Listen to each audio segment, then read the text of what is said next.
Nilai moral Pancasila. Pancasila bagi bangsa Indonesia adalah sebagai dasar negara dan way of life. Bagi kehidupan bermasyarakat di Indonesia, hal ini menurut catatan sejarah Pancasila dulunya adalah suatu ajaran yang sudah ada sejak zaman Majapahit. Hal ini dibukukan dalam Kitab Sutasoma karangan Empu Tantular serta Kitab Negara Kertagama karangan Empu Prapanca. Dalam Kitab Negara Kertagama terdapat keuntungan yang harus dipatuhi seorang raja, yaitu raja menjalankan dengan setia kelima pantangan, begitu pula upacara-upacara ibadah dan penobatan. Hal ini tersebut dijelaskan lebih lanjut pada Kitab Sutasoma. Adanya istilah Pancasila Krama, yaitu 5 dasar tingkah laku atau perintah kesusilaan. Dalam kitab itu terdapat 5 larangan, yakni A. Jangan mencabut nyawa makhluk hidup, jangan mengambil barang yang tidak diberikan, jangan berbuat zina, jangan berkata bohong, dan janganlah minum minuman yang memabukkan. Jika pada era Majapahit Pancasila adalah merupakan suatu ajaran yang berkaitan dengan larangan Pancasila yang dipahami sebagai pedoman hidup bangsa Indonesia, sekarang maknanya lebih luas, yaitu merupakan nilai-nilai luhur yang wajib dipahami dan dilaksanakan dalam kehidupan berbangsa dan bernegara.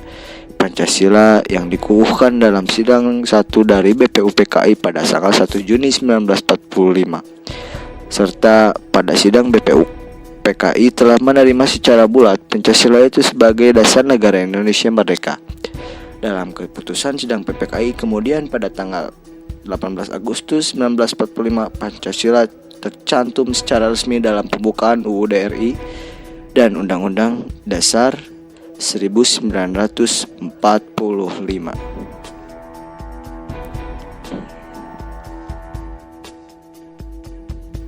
Pancasila sebagai suatu ideologi tidak bersifat tertutup dan kaku, tetapi bersifat dinamis dan terbuka. Hal ini berarti ideologi Pancasila bersifat aktual, dinamis, antisipatif, dan senantiasa mampu menyesuaikan dengan perkembangan zaman, iptek, serta dinamika perkembangan aspirasi masyarakat. Keluasan dan fleksibilitas serta keterbukaan yang dimiliki oleh ideologi Pancasila menjadikan Pancasila tidak ketinggalan zaman dalam tatanan sosial. Namun, sifatnya yang terbuka bukan berarti nilai-nilai dasar Pancasila dapat dirubah atau diganti dengan nilai dasar yang lain. Implementasi dari sila-sila yang terdapat dalam Pancasila pasca gerakan reformasi tahun 1998 hingga sekarang mengalami degradasi yang serius. Contoh kasus yang baru terjadi adalah masalah calon gubernur DKI Jakarta, yaitu Bapak Ahok, yang mengutip ayat Al-Quran surat Al-Ma'idah ayat 51 untuk kepentingan politik, sehingga menimbulkan permasalahan yang berdampak pada isu SARA, serta banyak pihak-pihak yang mengatasnamakan agama tertentu hanya untuk hasrat pribadi maupun golongan tertentu.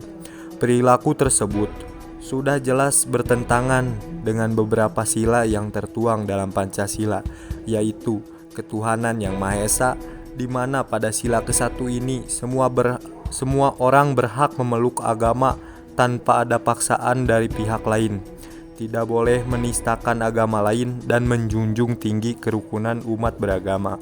Sila kedua yang dilanggar yaitu kemanusiaan yang adil dan beradab, di mana semua warga negara Indonesia memiliki hak yang sama dalam pemenuhan kesejahteraan, kehidupan yang layak, persamaan hak dalam politik, kesetaraan dalam hukum, dan hal-hal lain yang diatur dalam undang-undang tanpa melihat suku dan ras. Kasus terorisme dan tindakan makar yang dilakukan oleh sekelompok orang yang mengatasnamakan agama atau kepentingan tertentu dengan tujuan memisahkan wilayah dari NKRI juga merupakan pelanggaran sila ketiga, yaitu persatuan Indonesia. Seiring maraknya terorisme, disintegrasi bangsa dalam lingkup kecil juga terjadi di kota besar, yaitu banyak sekali kasus tawuran antar pelajar dan pemuda hanya karena kasus yang sepele.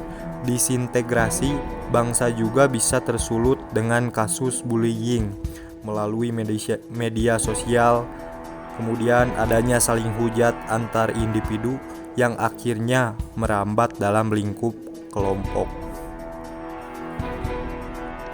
Kemudian dalam sila keempat, kerakyatan yang dipimpin oleh hikmah kebijaksanaan dalam permusyawaratan perwakilan.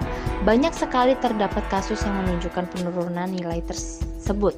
Hal ini ditunjukkan oleh banyaknya kasus sengketa pilkada yang harus berakhir di MK, misalnya Pilkada Manado, Fak-Fak, Gresik, dan lain sebagainya, di mana masyarakat disuguhkan oleh mati surinya penghargaan pendapat orang lain, demokrasi, dan rasa legowo di hati para pihak yang kalah.